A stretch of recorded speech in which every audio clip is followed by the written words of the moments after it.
Oi, boa tarde a todos os nossos ouvintes, boa tarde a todos que vão ver a live e os companheiras que estão aqui comigo, né? Valéria, Mônica e Rodrigo.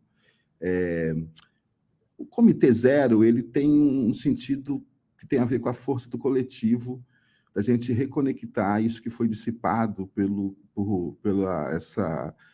esse movimento de direita, né, o fascista no Brasil. Com a pandemia, houve uma espécie de contração, né, aumentou a contração, né, aumentou a nossa impotência de ação, mas, ao mesmo tempo, começou a explodir também coletivos no virtual. Foi no virtual que eu encontrei a Mônica, que eu encontrei o Rodrigo, que eu encontrei a Valéria. Nesse momento pós-pandêmico, e no momento que a gente está das eleições, né, que é preciso derrubar o Bolsonaro, né, ganhar no primeiro turno, nesse movimento, o que importa é a gente também fazer com que os territórios moleculares, os territórios do cotidiano, se conecte, né, com as forças macropolíticas. A tragédia é essa desconexão, esse abismo social que a gente vive, né, reproduzindo as lógicas de poder, reproduzindo as lógicas de reprodução do capitalismo, e onde tem um espaço para a gente viver uma revolução molecular e começar a compor as forças no coletivo. Esse é o sentido do Comitê Zero. Inclusive, eu quero falar aqui que eu falei com a Ana Sete no Teatro Oficina hoje, fui participar de uma ação maravilhosa no Teatro Oficina, né, de corpo coletivo, e falei para a Ana, que é uma das produtoras lá do Teatro Oficina, vamos criar os comitês culturais, já responder essa proposta do Lula, né, que não é só uma proposta do Lula, mas é uma realidade concreta, né, que a gente precisa criar esses corpos coletivos. Então, pensar, por exemplo, fazer essas lives aqui é também um espaço de ocupação, né, de ação, de ocupação do virtual, mas também de ocupação dos presenciais, ligar todos esses presenciais, todos esses coletivos que estão se recriando, né, e se reconfigurando nesse momento. A gente tem que explodir a pirâmide que concentra tudo na imagem, né, do nosso personagem aqui do livro, do Édipo. Né? O que significa esse Édipo? Esse Édipo significa a colonização, significa o pai, significa o capitalismo, significa a destruição do desejo. Né? O Ocidente inventou o Édipo e tornou o Édipo uma interioridade. E ele tem muitos nomes. Ele tem muitos nomes que a gente não sabe. Né? Então, o que acontece é que a força fascista, a força de destruição dos desejos precisa ser enfrentada. Mas se a gente se organizar nos territórios, não só na base, porque a base ainda preserva a pirâmide, né? A base precisa de uma ponta para ela sustentar. Mas os territórios explodem as bases, explodem os muros, os bloqueios. Então, a ideia da live é uma ação do Comitê Zero, que está fazendo essa série aqui, mas no sentido de uma criação coletiva, que a gente também consiga ocupar os territórios, né, e se reorganizar micropoliticamente nesses territórios. E fazer com que as forças macropolíticas, né, tenham que também voltar aos territórios, como disse o Mano Brown, para reconfigurar. Sem as forças moleculares, sem as forças coletivas, vai ficar um projeto, a reprodução da família na política, a reprodução dos grupos de poder na política. Então, o intuito a ideia, a força, a paixão da ideia de criar comitês, de a gente voltar para os territórios, de viver processos coletivos, tem a ver com esse momento que a gente vive. Né? E esse é o sentido que me leva a vir aqui a DV 247, propor para a Valéria, propor para os companheiros do Comitê Zero, a gente ocupar os espaços virtuais, mas fazer eventos também presenciais. E fazer uma espécie de ópera, né? de dança coletiva. Porque aí vem a minha provocação. Quando Deleuze e Guattari vão dar o testemunho do desejo como força revolucionária, a gente está falando de algo que escapa às lógicas de poder. Então, em que medida o desejo está reprimido e está sendo esmagado por uma lógica de poder? Né? E em que medida a esquerda está aberta para os movimentos do corpo, para os movimentos que a Mônica vai tratar, da sexualidade, dos N sexos. Então, também a gente está aqui numa encruzilhada querendo provocar, né? Provocar, que é importante. Né? A força dos territórios é que ela não vai ser assimilada pelas máquinas de captura. Vai forçar que as máquinas de captura se transformem e implodam, se implodam. Mas sem nosso corpo, sem saber o que a gente deseja, pode ser que a gente seja refém da hipnose do fascismo, como a gente sai desse dispositivo e cria. Se a gente não criar, não tem como.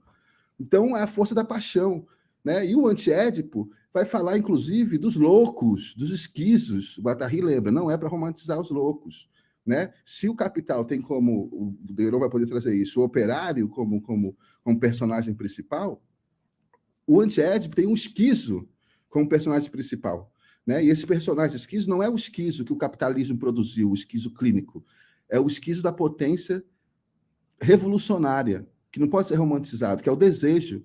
O desejo vai se produzir a partir, ele é inseparável do social, a partir de um delírio, de algo que parece impossível. Você imagina o desejo de liberdade dos presos que foram escravizados, no momento que eles estavam presos e submetidos, não haveria corpo de zumbi sem desejo. Então, a gente não pode ficar preso a imagens, propagandas, sem a gente se conectar ao corpo e às forças moleculares. Então, há um sentido de provocação a certa lógica da esquerda do poder, sim. E é muito importante provocar, porque forçar com que as lógicas macropolíticas que estão presas ao familiarismo que o capitalismo reproduz, porque o que o Antiédipo vai mostrar? Todas as famílias são privatizadas, todas as famílias produzem, o capitalismo produz a estrutura opressiva, né?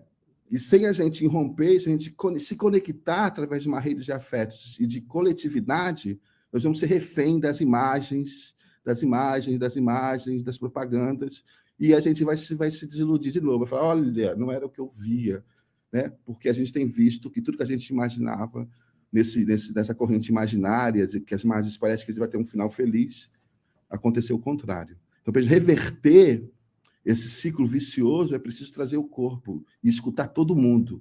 Então, a ideia até do programa é a gente poder trazendo mais pessoas, se expandindo, fazer isso na TV do YouTube, Comitê Zero com K, no YouTube, mas aqui também, a gente fazer programas como comitês, que vão se ampliando, a gente está ainda achando esse modelo, né, Valéria?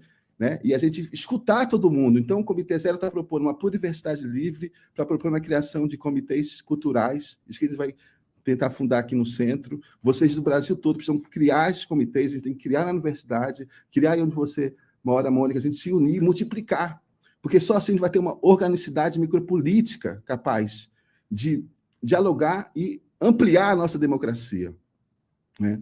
Então, há um sentido provocativo desse livro, vou terminando a minha fala, né? O que nós desejamos? O que eu desejo o capitalismo? Eu desejo só consumir? Eu desejo ser uma peça de reprodução? Né? Eu desejo a criação coletiva, eu desejo romper com essas amarras todas, que, inclusive, parece que não tem saída. Essa é a ilusão do capitalismo, como diz o Mark Fish. A gente vai ter uma live sobre o Mark Fish no Comitê Zero, né? O realismo capitalista.